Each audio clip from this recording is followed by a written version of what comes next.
Welcome to Okoboji Broadcast, everybody. So glad to have you here with us today. Joining me today is Katy Burke. She is the Dickinson County Public Health Director of Population and Public Health. Katy, thank you for joining me here today. Thank you for having me, Jeff. You know, you gave, and I have it here in my hand, Katy, a report to the Dickinson County Supervisors, just kind of a roundup from since I believe like this past July to now, where we are standing in public health. And I just thought we'd top on some of those subjects there. And we'll start off with, and believe it or not, I'm not going to start with COVID. We'll end with that. Let's start. Let's talk about the flu shots and immunizations that are on site at the, you can get them now at the Lakes Regional Healthcare, can you not? We can. Actually, we have a flu clinic going on right now, right outside my door. And so they are on Wednesdays from 1 p.m. to 5:30, just a 10-minute slot. And you can actually bring your whole family with you for that one slot. And we are by appointments only this year just because of social distancing concerns, making sure that everyone has a safe experience coming to get their flu shot. Yeah, and you're also into the schools because I think you're going to have, like, I think you reported like 700 students and faculty are going to be getting their flu shots in the schools here in the next few days. Yeah, our nursing and administrative team is extremely busy. We will be in Harris Lake Park tomorrow, and then we'll be going to Spirit Lake and Okoboji next week. So yeah, over 700 students and staff are signed up to be immunized. And if you're not part of that population and Wednesday afternoons don't work for you either, certainly feel free to give us a call and we can set up an appointment for you any day of the week here, Monday through Friday. Any age group in particular that should be getting a flu shot, or is it from young to old and everything in between? Really, CDC encourages anyone over the age of 6 months to get their flu shot. And so we certainly are concerned about some of those higher risk populations and encourage you to get that that flu shot, especially for those that may be concerned about other issues as well, immune system and also, you know, this year is complicated even more by COVID-19, and so this is something that you can do to be proactive and at least try to eliminate some of the concerns about the flu, or maybe even if you get the flu, some of those more serious outcomes. Yeah, and you know, I tire of the old wives' tales of getting the flu shot. Well, it gave me the flu. It doesn't work that way, does it? It does not work that way. So while you may still get a flu strain, you will not get the flu from it. You may have just a mild reaction of your arm's a little sore that day or a little redness, but you know, really you do not get the flu from the flu shot.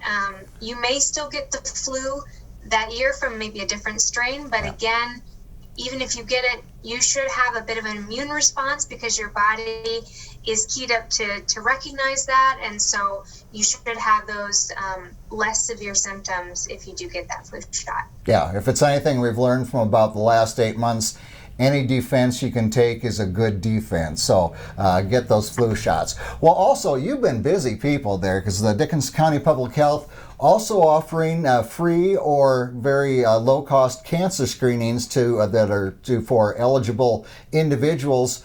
So who's eligible, and is this just for Dickinson County residents? Great question. So we are excited to be working with IDPH to offer a program through our department, and it's called Care for Yourself.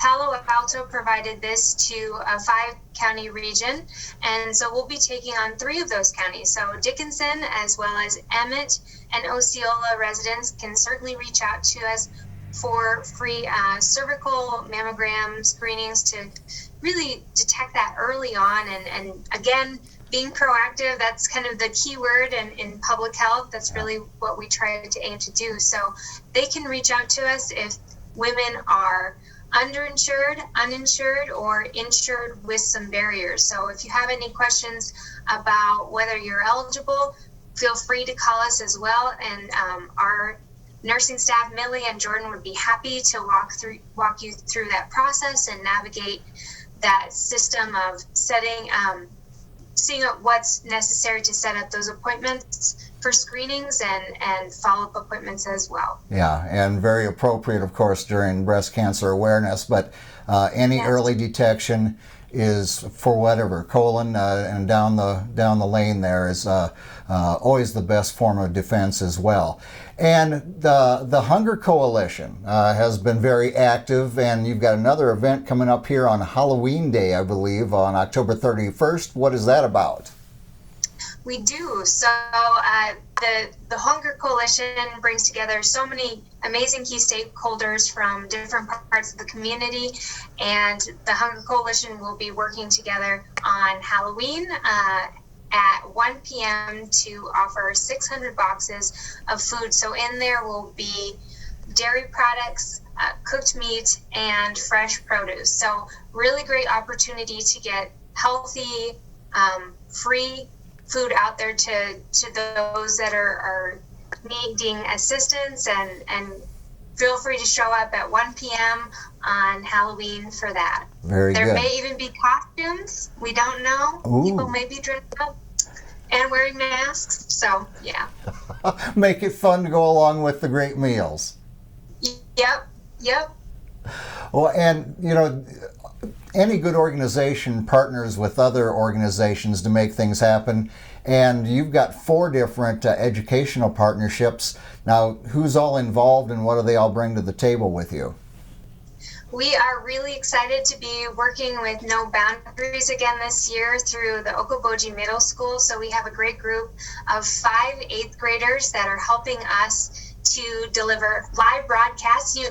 Jeff, you may have future interns in the making, because Perfect. They'll be doing Facebook Live broadcasts of nutrition education directed towards our senior population. So we are currently unable to offer Fresh Conversations classes to our senior citizens right now just because of COVID concerns. So they will be coming out with fresh new ways to share fun recipes that will be themed. We'll probably have a Thanksgiving and a Christmas and maybe even heart health around Valentine's Day. And also they are working on their moves, some exercises that are geared towards that population as well, and some mental health tips and breathing exercises. So we'll be working in collaboration with our dietitian here as well, and so it will all be backed up information in a fresh new way with these 8th graders. So we're really excited about that.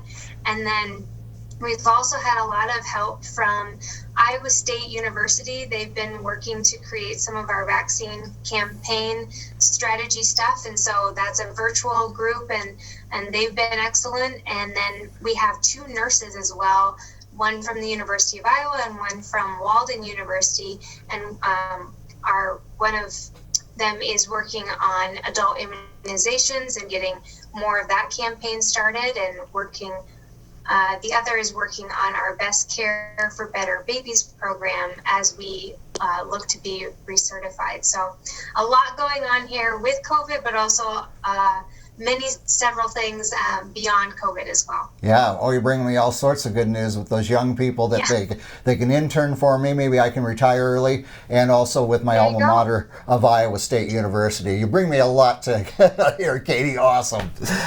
Well, I love being the bearer of good news right now. Nice little change of pace, isn't it? Yeah. Well, and then of course I segue into that subject we've had in our lives here for the last 8 months, and that is, of course, COVID-19. I know a couple weeks ago, Dickinson County, we did see a surge. So what is Dickinson County's current condition, and how's Lakes Regional Healthcare dealing with it? Are they overwhelmed, or are we making things still surgeries and that happen? Right. So great questions. We are actually at 700 cases total for the county. And so our current number is at 11.2% right now for the county. So we're in that that second category of minimal to moderate risk according to the Return to Learn guidelines that were created by the Department of Education, Iowa Department of Public Health, and the Governor's Office. So we're certainly keeping an eye on that, especially as a lot of those activities go indoors and it becomes more challenging to social distance, making it more important to wear that mask and to try and keep more than 6 feet apart from people. And then, of course, hand hygiene is always important. So looking at the hospital, we did have a surge there a couple weeks ago. Right now, we're back on track and we have surgeries scheduled. We're still able to offer those. And so feeling better this week. And certainly if you have questions about where the hospital is at, we are transparent with that, so that is available on our website, the Lakes Regional Healthcare website, as well as our Facebook. There are updates there as well if the public is looking for the latest information on that. You know, and all those guidelines right now, Katy, of course, they've always been important, but we've spent since probably the end of April. We actually had a spring this year that we have been outdoors a great amount of the time. Well, now our highs are getting into the higher 30s, around 40, and of course colder at night. So we're certainly not spending a lot of time outside.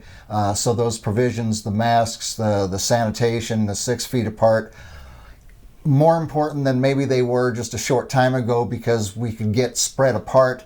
Now we're in confined spaces a little more again. Absolutely. Yes. And so we have been lucky to have such a long season where the Iowa Great Lakes have been really good to us, and we've been able to be out in the sunshine and spaced out and have great ventilation with the breezes. But it is going to be tough with all those indoor activities. So we just really encourage those simple guidelines that mask, hand hygiene, and social distance. Yep, indeed. Well, Katy, I thank you and everyone there at Lakes Regional for all the hard work you're doing, keeping us on the road to recovery, and certainly bringing out all this information so people can know what you're doing and ways that perhaps maybe they can take advantage of some of the programs you have. So thank you for taking the time with me today. Thank you so much for having me. Absolutely. Our guest has been Katy Burke. Katy is Dickinson County Public Health Director of Population and Public Health. We thank her for joining us, and as always, thank you for watching us right here on Okoboji Broadcast. Okoboji Broadcast with Jeff Thee is brought to you in part by Pure Fishing in Spirit Lake, the Scott Troutman State Farm Agency in Spirit Lake, Last Touch Painting and Cleaning, providing interior, exterior, and house painting and professional cleaning services in Spirit Lake. Okoboji Mattress Company, 1 mile west of the junction of Highway 9 and 71 in Spirit Lake. Bank Midwest, dream big, plan wisely, live well. And Ducky's Marine and Motorsports Repair in Spirit Lake. Lakes Regional Healthcare and Avera Partner, Brand's Law Office in Spirit Lake. Ruthven Locker, where carnivores are welcome on Hill Avenue in Spirit Lake.